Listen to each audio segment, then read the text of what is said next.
कहानी की शुरुआत में हम देखते हैं जमीन के सैकड़ों फीट नीचे बने एक विशाल बंकर में आज कोहराम मचा हुआ था। एक ऐसा बंकर जहां लोगों ने अपनी पूरी जिंदगी इसी डर में बिता दी थी कि बाहर की दुनिया पूरी तरह जहरीली और खत्म हो चुकी है। मगर आज उनका ये सालों पुराना भ्रम टूट गया था, क्योंकि जिस क्रिमिनल को मौत की सजा देकर बंकर से बाहर निकाला गया था, वो न सिर्फ जिंदा बच गया बल्कि सबके सामने स्क्रीन पर पहाड़ी पार करके गायब भी हो गया। अब यहाँ हम देखते हैं कि लोगों का गुस्सा ज्वालामुखी की तरह फूट पड़ता है। उन्हें लगने लगता है कि बाहर दुनिया खत्म होने वाली बात एक बहुत बड़ा झूठ है और ऊपर बैठे लोग उन्हें सिर्फ गुलाम बनाकर रखना चाहते हैं। बस फिर क्या था, पूरे 3 दिन तक एक खूनी बगावत चलती है। लोग अपनी जान की परवाह किए बिना जुडिशियल डिपार्टमेंट की गोलियों के सामने सीना तान कर खड़े हो जाते हैं। भीड़ इतनी ज्यादा थी कि मेयर की फोर्स उन्हें रोक नहीं पाती। फाइनली बगावत करने वाले लोग एडमिन बिल्डिंग पर कब्जा कर लेते हैं और अपने साथियों के खून की कीमत पर बंकर का मेन एयरलॉक खोल देते हैं। लीडर अपने हाथ में झंडा लिए उस भारी भरकम मेटल गेट के पार जाता है। अंदर एक चमकती हुई सुरंग थी। लोगों को लगा कि उन्हें फाइनली आजादी मिल गई है, लेकिन ये उन लोगों की जिंदगी की सबसे बड़ी और आखिरी गलती थी। सालों बाद हम देखते हैं कि एक लड़की जिसका नाम जूलियट है, एक भारी भरकम हैजमैट सूट पहने उसी जगह खड़ी है। उसके सामने उसी लीडर की धूल से सनी लाश और वो टूटा हुआ झंडा पड़ा था। वो जैसे जैसे आगे बढ़ती है, उसके रोंगटे खड़े हो जाते हैं। बंकर के बाहर लगभग 10,000 इंसानी कंकाल पड़े थे, जिन्हें तेज धूप और जहरीली आंधी ने पूरी तरह गला दिया था। जूलियट को कुछ समझ नहीं आ रहा था कि आखिर इस जगह पर हुआ क्या है। तभी वो एक दूसरे बंकर के एंट्रेंस पर पहुंचती है। वो अंदर घुसने की कोशिश करती है, मगर एक लाश से टकराकर बुरी तरह गिर पड़ती है। शुक्र था कि इस हादसे में उसका सूट नहीं फटा। वो किसी तरह रेंगकर उस एयरलॉक गेट तक पहुंचती है। वहां लाशों को हटाकर उसे एक पुरानी हाथ से चलने वाली लाइट मिलती है। रोशनी होते ही उसे अंदर एक और मेटल का दरवाजा दिखाई देता है। वो एक क्रोबार यानी लोहे की रॉड से दरवाजे के गैप को खोलने की कोशिश करती है और अपने शरीर का पूरा वजन उस पर डाल देती है। तभी अचानक एक भारी आवाज के साथ दरवाजा थोड़ा सा खुल जाता है। अंदर का नजारा देखकर वो शॉक्ड थी, क्योंकि ये जगह बिल्कुल उसके अपने बंकर यानी साइलो 18 जैसी ही थी। वो पीछे मुड़कर वापस लौटने का सोच ही रही थी, मगर यहाँ एक बहुत बड़ी प्रॉब्लम हो गई। जूलियट देखती है कि उसके हाथों पर लगी सीलिंग टेप फट चुकी है। अब जूलियट के पास सिर्फ कुछ ही सेकंड्स बचे थे। सूट के अंदर जहरीली हवा घुसने लगी थी और उसका दम घुटने लगा था। मौत बिल्कुल सामने खड़ी थी। बिना एक पल वेस्ट किए वो उसी लोहे की रॉड से अपने हेलमेट के कांच पर पागलों की तरह वार करने लगती है। फाइनली कांच में एक सुराख होता है और वो ताजी हवा अंदर खींचती है, लेकिन बाहर की जहरीली डस्ट अभी भी सूट पर चिपकी थी। वो जल्दी से कुछ एक्सपायर्ड पानी की बोतलें ढूंढती है और खुद पर उड़ेल लेती है ताकि जहर धुल जाए। फिर वो तेजी से उस सूट को काटकर अपने शरीर से अलग कर देती है। खुद को जिंदा देखकर वो एक गहरी सांस लेती है। अब यहां हम देखते हैं कि वो इस सुनसान और वीरान बंकर में सच की तलाश शुरू करती है। उसे लगता है कि यहां सब मर चुके हैं, मगर तभी उसकी नजर एडमिन बिल्डिंग पर पड़ती है। वहां अंदर एक हल्की सी लाइट जल रही थी। क्या इस मुर्दा घर में कोई और भी जिंदा है? जूलियट आवाज लगाती है, बट कोई रिस्पॉन्स नहीं आता। सालों पहले हुई उस बगावत में जिन सैनिकों को फांसी दी गई थी, वो उनकी रस्सियों को निकालकर एक लंबा रस्सा बनाती है और स्विंग करके दूसरी तरफ जाने का प्लान करती है। लेकिन किस्मत को कुछ और ही मंजूर था। जैसे ही वो छलांग लगाती है, रस्सी बीच से ही टूट जाती है और वो सीधे नीचे पानी से भरे गहरे बेसमेंट में जा गिरती है। पानी बर्फीला था, मगर वो हिम्मत नहीं हारती और तैरकर बाहर आ जाती है। वो एक कमरे में जाकर अपने गीले कपड़े बदलती है, घावों पर पट्टी बांधती है और फिर से बाहर आ जाती है। अब वो पुरानी पाइप्स और लोहे के टुकड़ों को जोड़कर एक जुगाड़ू पुल बनाती है। पुल पार करते वक्त वो बीच में ही टूट कर गिरने लगता है, बट जूलियट अपनी पूरी ताकत लगाकर दूसरी तरफ छलांग लगाती है और फ्लोर को कसकर पकड़ लेती है। एडमिन बिल्डिंग के अंदर घुसते ही उसे एक अजीब सी आवाज सुनाई देती है। वो उम्मीद के साथ आगे बढ़ती है, लेकिन वो सिर्फ एक पंखे से टकराता हुआ लोहे का टुकड़ा था। तभी अचानक एक और आवाज आती है, किसी इंसान के गाने की आवाज। वो उस आवाज का पीछा करते हुए एक छिपे हुए रास्ते पर पहुंचती है, जहां एक बहुत ही सेफ और लॉक दरवाजा था। वहां अंदर से एक आदमी उसे आवाज लगाता है। वो आदमी सालों से वहां छिपा बैठा था और उसके पास खाने का पूरा स्टॉक था। वो जूलियट को वार्निंग देता है कि वो वापस चली जाए। उस आदमी ने 10 सालों से किसी जिंदा इंसान को नहीं देखा था, इसलिए बात करने की एक्साइटमेंट में वो खुद को रोक नहीं पाता।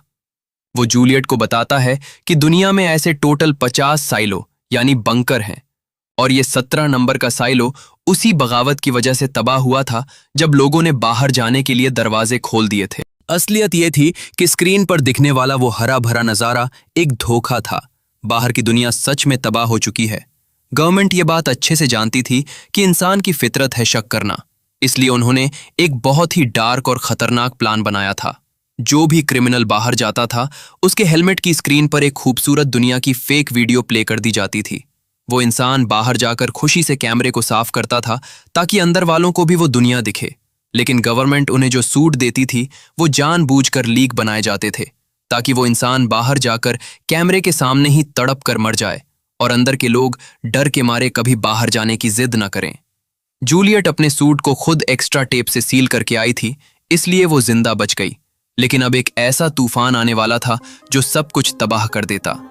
जूलियट के जिंदा बच जाने से उसके अपने बंकर यानी साइलो 18 के लोगों को ये गलतफहमी हो गई थी कि बाहर सब सेफ है और अब वो लोग दरवाजे खोलने के लिए एक खूनी बगावत करने वाले थे। अगर वो दरवाजे खुले तो साइलो 18 के सारे लोग मारे जाएंगे। अब टाइम बिल्कुल नहीं था। जूलियट को तुरंत वापस जाकर सबको सच बताना था। वो अपने बैग से एक लाल रंग की बॉल निकालती है और उसे बंकर के 120वें लेवल की लंबी शाफ्ट में नीचे फेंक देती है। ये एक सिग्नल था। नीचे काम करने वाले लोग इस बॉल को देखते ही एक्शन में आ जाते हैं और पूरे बंकर की पावर सप्लाई कट कर देते हैं। हर तरफ घुप अंधेरा छा जाता है। नीचे वाले लोगों की सीधी डिमांड थी कि हमें जज से बात करनी है, वरना हमेशा के लिए बत्ती गुल रहेगी। पावर गेम में हारते हुए मेयर को मजबूरी में नीचे वालों के 2 लीडर्स को जज के पास भेजना पड़ता है। लेकिन जब वो दोनों अंदर पहुंचते हैं तो देखते हैं कि जज की लाश खून से लथपथ पड़ी है।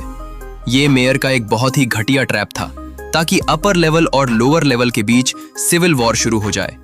वो दोनों लीडर्स जान बचाकर वहां से भागते हैं। पीछे गार्ड्स हाथ धोकर पड़े थे। एक पकड़ा जाता है, लेकिन दूसरे को एक सिपाही चुपके से भागने का रास्ता दे देता है। वो दोनों एक केबल गैजेट की मदद से सीधे 50 लेवल नीचे कूद जाते हैं। केबल से उनके हाथ छिल जाते हैं, बुरी तरह चोटें आती हैं, मगर वो जिंदा बच जाते हैं। इधर मेयर अपनी सबसे खौफनाक चाल चलता है। वो नीचे के लेवल्स का पानी और खाना पूरी तरह बंद कर देता है और सारे रास्ते सील कर देता है। उसका प्लान था कि लोग भूख से तड़प कर खुद ही अपने लीडर्स को सरेंडर कर देंगे, लेकिन कचरे वाले डिपार्टमेंट के लोग गेम पलट देते हैं। वो लोग अपर लेवल से आने वाले कचरे में से बचा हुआ खाना निकालकर सबको खिलाने लगते हैं। जब मेयर को यह पता चलता है तो वो उस कचरे में जहर मिला देता है। अब नीचे वालों को समझ आ गया था कि या तो लड़कर मरो या घुटकर। वो दोनों तरफ से गार्ड्स पर अटैक कर देते हैं और 120वें लेवल पर पूरी तरह कब्जा कर लेते हैं। अब 120वां लेवल उनकी नई बॉर्डर बन चुका था। नीचे वाले अब सिर्फ खाना नहीं चाहते थे, वो सच चाहते थे। वो लोग नीचे से एक देसी रॉकेट फायर करते हैं जो ऊपर जाकर फटता है और उसमें से हजारों कागज के टुकड़े पूरे बंकर में हवा में उड़ने लगते हैं। इन पर्चों पर बंकर के काले सच लिखे थे। मेयर की खुद की टीम उस पर सवाल उठाने लगती है। तभी एक जोरदार धमाका होता है। नीचे वालों ने बीच की सीढ़ियों को बम से उड़ा दिया था। अब न कोई ऊपर आ सकता था न नीचे जा सकता था। लेकिन मेयर का सबसे बड़ा शौक अभी बाकी था। उसके ही एक आदमी को रिसर्च करते हुए पता चलता है कि एक साइलो शून्य भी है। अगर किसी भी बंकर में लोग आउट ऑफ कंट्रोल हो जाएं, तो साइलो शून्य से एक प्रोटोकॉल एक्टिवेट किया जाता है जिसमें पूरे बंकर में जहरीली गैस और पानी छोड़ दिया जाता है ताकि एक भी इंसान जिंदा न बचे। मेयर को फाइनली समझ आता है कि 50 साल राज करने के बाद भी वो सिर्फ एक सिस्टम का मोहरा था। वो अपनी चाबियां अपने जूनियर को सौंप देता है और खुद को जेल में बंद करके मरने का फैसला कर लेता है। इधर बगावत करने वाले लोग दरवाजे खोलने के लिए पागलों की तरह आगे बढ़ रहे थे। वो मौत के मुंह में जाने ही वाले थे कि तभी अचानक बाहर लगे कैमरे पर एक हलचल होती है। कोई बाहर से कैमरे पर पड़ी धूल साफ कर रहा था। वो जूलियट थी। अंदर के लोगों को लगता है कि बाहर सच में दुनिया सेफ है, लेकिन तभी जूलियट कैमरे के सामने एक कागज रखती है जिस पर साफ साफ लिखा था कि बाहर जहर है, दरवाजे मत खोलना। मैसेज देने के बाद वो पूरी ताकत से बाहर के दरवाजे को खोलने की कोशिश करती है। वो हार मानने ही वाली थी कि तभी गेट खुल जाता है और वो अंदर आ जाती है। अंदर उसका सामना सीधे मेयर से होता है। मेयर उसे बताता है कि अब कुछ नहीं हो सकता, जहरीली गैस वाला प्रोटोकॉल शुरू होने वाला है और पूरा बंकर तबाह हो जाएगा। बट जूलियट को इस प्रोटोकॉल के बारे में पता था। वो बिना टाइम वेस्ट किए तुरंत बंकर के अंदरूनी हिस्से में दौड़ पड़ती है। उसे पता था कि जहर को अंदर आने से रोकने के लिए आखिरी दरवाजे पर आग की लपटों से एक सैनिटाइजेशन प्रोसेस होगा और वो बचने के लिए तुरंत जमीन पर लेट जाती है। यहीं पर इस सीरीज के इस सीजन का ये रोंगटे खड़े कर देने वाला सफर खत्म होता है। असल में ये कहानी सिर्फ दुनिया के खत्म होने की नहीं है, बल्कि इस बात की है कि कैसे एक झूठा डर दिखाकर इंसानों को पिंजरे में रखा जाता है। अगर आपको मेरी ये एक्सप्लेनेशन और कहानी सुनाने का अंदाज पसंद आया हो तो प्लीज़ यार इस वीडियो को लाइक करना और चैनल को सब्सक्राइब ज़रूर कर देना, ताकि मैं आगे भी ऐसी ही खतरनाक कहानियाँ आपके लिए लाता रहूँ।